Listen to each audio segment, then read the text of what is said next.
दोस्तों, बिहार विधानसभा चुनाव 2025 बस एक महीने से भी कम दूर है और राजनीति का तापमान चरम पर है।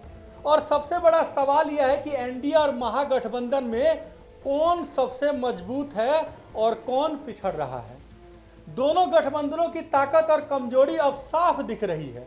आज हम आपको बताएंगे कि कैसे सीट शेयरिंग रैलियां और गठबंधन की राजनीति इस चुनाव को बदल सकती है। सबसे पहले एनडीए की बात करते हैं, लेकिन सीट शेयरिंग अभी तक फाइनल नहीं हुई है। दिल्ली में जेपी नड्डा के घर बैठक हुई, जिसमें अमित शाह, धर्मेंद्र प्रधान, विनोद तावड़े, नित्यानंद राय, सम्राट चौधरी और अन्य नेता मौजूद थे।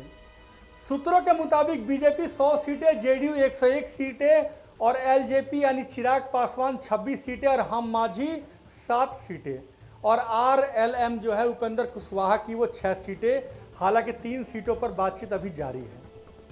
अब सवाल है कि यह फार्मूला फाइनल हो जाता है तो क्या एनडीए का संतुलन मजबूत रहेगा और बीजेपी के 100 सीटों पर लड़ने से उसकी ताकत दिखेगी और जेडीयू के 101 सीटें गठबंधन में संतुलन बनाए रखती है। क्या एलजेपी और आरएलएम का सहयोग एनडीए के वोट बैंक में फर्क डाल सकता है। बीजेपी का इस बार लक्ष्य साफ है कि जितना हो सके उतना ज़्यादा सीटें जीतना। इसके लिए पार्टी ने यूपी के मुख्यमंत्री योगी आदित्यनाथ को बिहार बुलाने की तैयारी में है। सूत्रों के अनुसार योगी आदित्यनाथ करीब 50 विधानसभा सीटों पर चुनाव प्रचार करेंगे और यह सिर्फ वोटरों से जुड़ने का मौका नहीं, बल्कि पिछली बार हुई हार यानी 35 सीटें बीजेपी जीतना चाहती है। मतलब जनता का सीधा असर ग्रामीण और शहरी इलाकों में रैलियों से मूड सेट करना और वोटरों का ध्यान खींचना है। लेकिन रास्ता साफ नहीं है। चिराग पासवान अभी भी अड़े हुए हैं, मांझी भी थोड़ा गुस्से में है। सूत्र बता रहे हैं कि चिराग पासवान चाहते हैं कि उन्हें वो सीटें मिले जहां बीजेपी और जेडीयू के मौजूदा विधायक हैं। अब दोनों ही पार्टियां देने को तैयार नहीं हैं और दूसरी तरफ चिराग पासवान के चाचा फील्डिंग बैठाए हुए हैं कि जहां से चिराग चुनाव लड़ेंगे वो भी अपना उम्मीदवार उतारेंगे ताकि चिराग को हरा सके। अब महागठबंधन की बात करते हैं। इसमें 8 पार्टियां शामिल है। सीट बंटवारे में तनाव साफ दिख रहा है। सीपीएल एमएल धैर्य खो चुका है, पहले ही 2 उम्मीदवार घोषित कर दिया है, सत्येंद्र यादव और अजय कुमार। और कांग्रेस 70 सीटों से नीचे जाने को तैयारी नहीं है।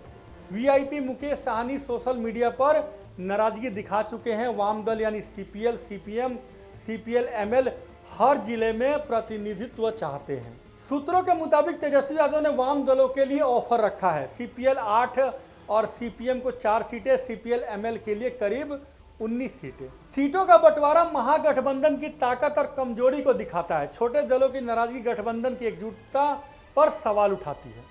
कांग्रेस की जिद और विलंब से अन्य दल खुद उम्मीदवार घोषित कर सकते हैं, जिससे गठबंधन को कहीं ना कहीं बहुत बड़ा नुकसान होगा। वीआईपी और कांग्रेस की नाराजगी सोशल मीडिया पर खुलकर नजर आ रही है। एनडीए की रैलियों में योगी आदित्यनाथ सीधे जनता से जुड़ेंगे, जिससे वोटर का मूड बदल सकता है। दूसरी तरफ सोशल मीडिया पर उठती नाराजगी महागठबंधन के लिए फायदा या नुकसान दोनों साबित हो सकती है। अब बात करते हैं सीटों की जंग और भविष्य के नतीजे की। एनडीए की रणनीति में योगी की रैलियां और हारी हुई सीटों को जीतना है और महागठबंधन में सीट बंटवारे की लड़ाई अभी भी जारी है। हालांकि ये तो एनडीए में भी है और जब तक ऑफिशियल बयान नहीं आ जाता तब तक कहना असंभव है। लेकिन एनडीए के लिए चुनाव पिछली हार की भरपाई का मौका है और महागठबंधन के लिए एकजुटता बनाए रखने की चुनौती है। अंतिम नतीजा इस बात पर निर्भर करेगा कि कौन गठबंधन जनता से बेहतर संवाद कर पाता है और कौन वोटरों का भरोसा जीतता है। दोस्तों, बिहार चुनाव 2025 सिर्फ जीत हार नहीं है, ये रणनीति, गठबंधन, जनता से सीधे जुड़ाव और सोशल मीडिया मूड का खेल है।